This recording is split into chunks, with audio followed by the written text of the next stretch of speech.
தற்போது மக்களவைத் தேர்தல் நடந்தால் தமிழ்நாட்டில் திமுக கூட்டணியே வெற்றி பெறும் என தனியார் செய்தி நிறுவனம் நடத்திய கருத்து கணிப்பு முடிவுகள் தெரிவிக்கின்றன.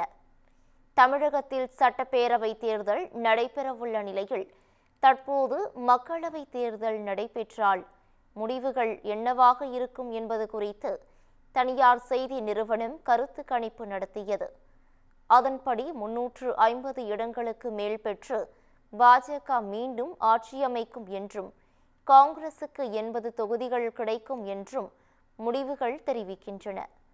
இதேபோல் தமிழகத்தில் திமுக தலைமையிலான இந்தியா கூட்டணி 45% வாக்குகள் பெற்று முதலிடம் பிடித்துள்ளது. கடந்த மக்களவைத் தேர்தலில் இந்தியா கூட்டணி 47% பெற்ற நிலையில் தற்போது வாக்கு சதவிகிதம் 2 விழுக்காடு வரை சரியலாம் என்று தெரிவிக்கப்பட்டுள்ளது.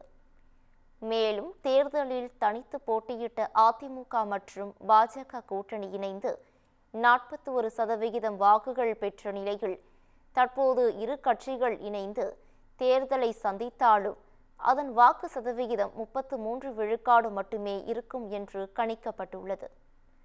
விஜயின் தமிழக வெற்றி கழகம் 15% வாக்குகளை பெறும் என்றும் தெரிவிக்கப்பட்டுள்ளது. இதன் மூலம் தாவேகா கட்சியால் அதிமுக பாஜக கூட்டணியின் வாக்கு சதவிகிதம் குறைய இருப்பது தெரியவந்துள்ளது.